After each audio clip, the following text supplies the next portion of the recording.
बुरी बात पसंद नहीं है, ना बुरा अंदाज पसंद, ना बुरी बात पसंद, लेकिन जिस पे जुल्म हुआ हो, वो जालिम से उसी लहजे में बात कर सकता है जिस लहजे में जालिम ने बात की है। ये हमारी सोसाइटी का एक बहुत बड़ा अलमिया है कि दो आदमियों को जब लड़ता हुआ देखते हैं तो दोनों को बुरा कहते हैं। एक मस्जिद की वीडियो आई, तरावी पे झगड़ा हो रहा है, इमामत पे भमरे लाते हैं, लोग कह रहे हैं इन मौलवियों की हरकतें देखो, पागल लोग। भाई गलत कह रहे हो आप, पहले ये देखो इनमें सही कौन है गलत कौन है। हो सकता है एक सही हो दूसरा जुल्म कर रहा हो, आके करो भाई कौन इसमें जालिम है। मैं यहां नमाज पढ़ा रहा हूं कितने साल से, 2006 से, आज 2025 है।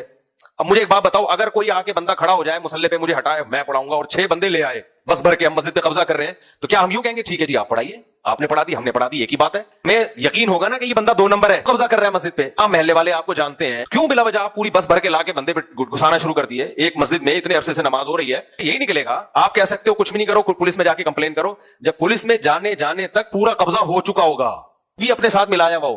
तो ऐसे मौके पे ये फितरी चीज है, नेचुरल है, गुत्थम गुत्था लड़ाई मुक्के, ऐसा ही करना चाहिए। ये जो गलत आदमी घुसे और कब्जा कर रहा हो तो डंडे मार के बाहर निकालो। ऐसे मौके पे फिर लोगों का तबसरा, ये देखो मस्जिद में, ये देखो भाई आप ये देखो इनमें सही कौन है और गलत कौन है। यकीनन मस्जिद में मुक्के चलाना अच्छा काम नहीं है, लेकिन कुरान कह रहा है इल्ला मन जुलिम, अल्लाह बुरी बात को पसंद नहीं करता, ना बुरे अल्फाज को, ना गुत्थम गुत्था, ना मुक्केबाजी, ये सब चीजें गलत हैं।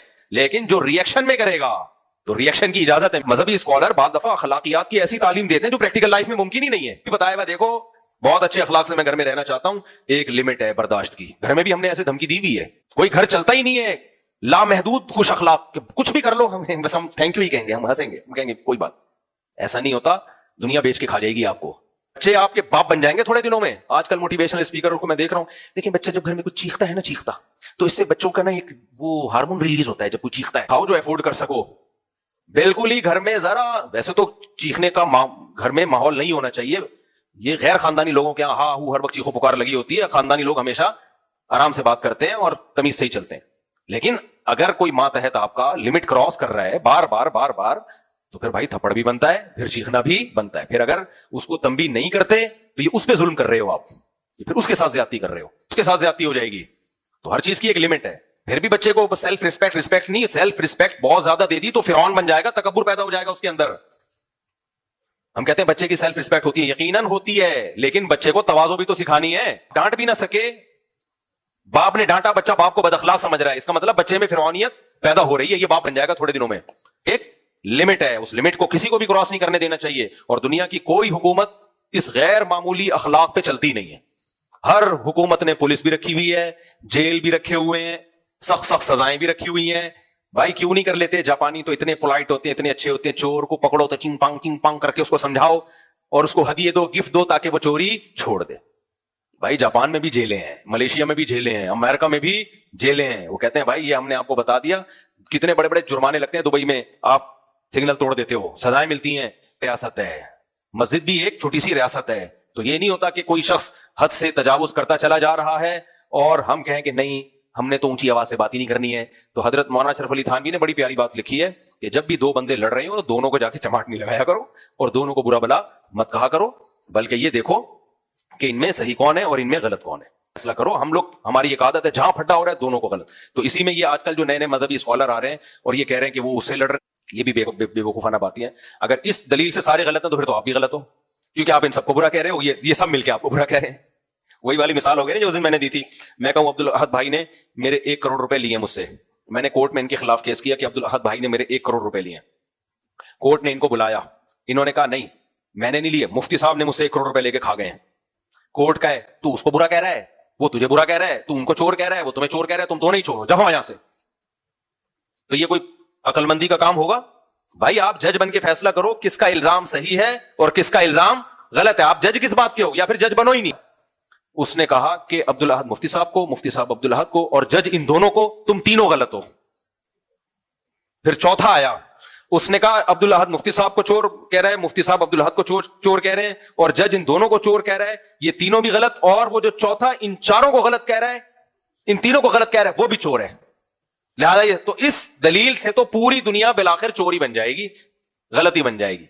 कभी भी झगड़ा निपटाने का ये तरीका नहीं होता कि उनके बाबों ने उनके बाबों को बुरा कहा तो उनके बाबों ने उनके बाबों को बुरा कहा, लिहाजा ये दोनों ही बुरे हैं, ये एक दूसरे के पीछे नमाजें नहीं पढ़ते, दोनों ही बुरे हैं। भाई देखो वैलिड रीजन किसके पास है किसी के पीछे नमाज ना पढ़ने की? अगर कोई इस बेस में नमाज नहीं पढ़ रहा कि भाई इसका अकीदा शिरकिया है, तो ये वैलिड रीजन है। پھر یہ دیکھو عقیدہ شرکیہ ہے یا نہیں ہے. صرف اس بیس پہ کہ وہ اس کے پیچھے نماز نہیں پڑھتا، وہ اس کے پیچھے نماز، اس بیس پہ لوگ اپنے آپ کو نا براڈ مائنڈڈ ثابت کرنے کے لیے سب کے پیچھے نماز پڑھنا شروع کر دیتے ہیں. یہ بارش سے بھاگے پر نالے کے نیچے آگے کھڑے ہو گئے. آپ اتنے براڈ مائنڈڈ بن گئے کہ اب امام کے بارے میں یہ بھی بحث چھوڑ دیا آپ نے کہ توحید کے عقیدے پہ ہے یا نہیں ہے، شرک کر رہا ہے تو کیسے نماز ہو جائے گی میرے بھائی. تبھی میں لوگوں سے ایک بات بار بار کہتا ہوں کہ بھائی مجھ سے یہ توقع نہ رکھنا کہ مفتی صاحب بہت اچھے اخلاق ہیں، اطلاق رکھوں، لیکن ہر چیز کی ایک لمٹ میں رکھتا ہوں، ایک لمٹ رکھ. اس کی وجہ سے میں پھر روب رکھتا ہوں سامنے والے پر کہ بس لمٹ کو کراس کرنے کی ضرورت نہیں ہے. اور میرے گھر والوں سے ابھی یہاں بیٹھ کے تو آدمی ہر آدمی بڑی بڑی باتیں کرتا ہے، لیکن بہرحال تو ایک ہے لمٹ. اس کے بعد پھر جو میں سمجھ رہے ہیں اکیلے میں پھر بتاؤں گا. ملازمین کی بھی ایک انتہا ہے، حد ہے. ملازمین کو آپ نے ایک دفعہ، دو دفعہ، تین دفعہ موقع دیا، یہ تھوڑی بار بار بھائی رخصت چھٹی کرو ورنہ کمپنی کا بیڑا غرق ہو جائے گا. ترقی اچھی کمپنیاں ہوتی ہیں وہ بھی امپلائز کو ایک حد تک مہلت دیتی ہیں، اس کے بعد کہتی ہیں بھائی یہ تیرے ماموں کا گھر نہیں ہے، ہماری کمپنی کا بیڑا غرق ہو رہا ہے. ہر جگہ یہی اصول ہے، تو اسلام کا بھی یہی اصول ہے. دیکھو نبی صلی اللہ علیہ وسلم نے ایک صحابی کو، ایک شخص کو، صحابی نہیں سوری، ایک غیر مسلم کو پکڑا جاسوسی کرتے ہوئے، اس کی گردن اڑا دو. اس نے کہا میری 6 بیٹیاں ہیں. نبی کو ترس آ گیا، یار 6 بیٹیوں کا کیا ہوگا؟ جرم بہت بڑا تھا. جاسوسی کس کی کر رہا تھا؟ نبی صلی اللہ علیہ وسلم کی. اور جاسوسی کا مقصد کیا تھا؟ آپ کو شہید کروانا. لیکن آپ نے اس کی بیٹیوں کا جب سنا تو چھوڑ دیا. اس کو شرم نہیں آئی، دوبارہ جاسوسی کے لیے آیا، پھر پکڑا گیا، دیا گردن اڑانے کا. اس نے کہا کہ میری 6 بیٹیاں ہیں. آپ نے فرمایا لا یلدغ المؤمن من جحر مرتين، مسلمان کو ایک سوراخ سے 2 دفعہ نہیں ڈسا جا سکتا. یعنی اب بھی ہم اگر چھوڑ دیں تو اس کا مطلب کیا ہوا کہ ہمیں تیرا خیال ہے، اپنا خیال نہیں ہے، اپنے ساتھیوں کا خیال نہیں ہے. تو جاسوسی کر کے جائے گا، ہمارے ساتھی شہید ہو جائیں گے. ہم نے پہلے اپنے لوگوں کی جان بچانی ہے.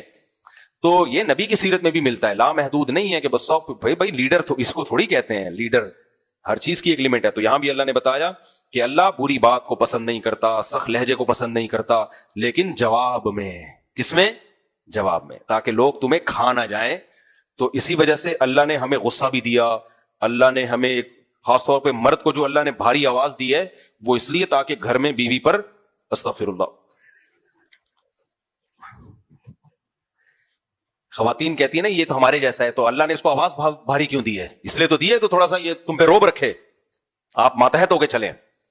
اور یہ اس لیے بھی کہ ہر چیز دلیل سے نہیں سمجھائے گا. یہ خواتین کہتی ہیں ایکچولی دلائل سے سمجھاؤ. بھائی دلائل سے سمجھانا ہوتا تو پھر اللہ نے مرد کو بھاری آواز کیوں دی ہوتی؟ میاں نے مرد کو جو بھاری آواز دی، مرد کو جو مردانگی دی ہے، وہ یہ ثابت کرنے کے لیے کہ گھر میں جو جائز فیصلے، ناجائز نہیں، ان میں ہر بات دلیل سے نہیں سمجھائی جائے گی. بیگم کو بھی ایکچولی یہ تو قیامت آ جائے گی، ہر دلیل کا بیگم کے پاس جواب ہوتا ہے. آپ ادھر جواب دو گے، وہ آگے سے مناظرہ بغیر شرطوں کے، ایسا مناظرہ شروع ہوگا نا کہ مباہلے تک نوبت آ جائے گی. تھوڑے دنوں میں وہ بچ جائے گا، یہ نوبت آئے گی اگر بحث شروع کر دی. ایک لمٹ ہوتی ہے بھائی، یہ بحث ختم. اب یہ میں نے بول دیا ہے تو اب یہ ہوگا. جائز چیزوں، ناجائز باتوں میں نہ کیا کرو. تو یہ اللہ نے مرد کو بھاری آواز دی ہی مرد اس لیے بنایا ہے کہ وہ کبھی کبھار چنگیز خان بن کے نہ آئے، آرڈر دینا بھی سیکھے. وہ جب یہ بول دیا ہے تو یہ ہوگا. اب اس میں اب آپ کو آگے سے بات کرنے کی اجازت نہیں ہے.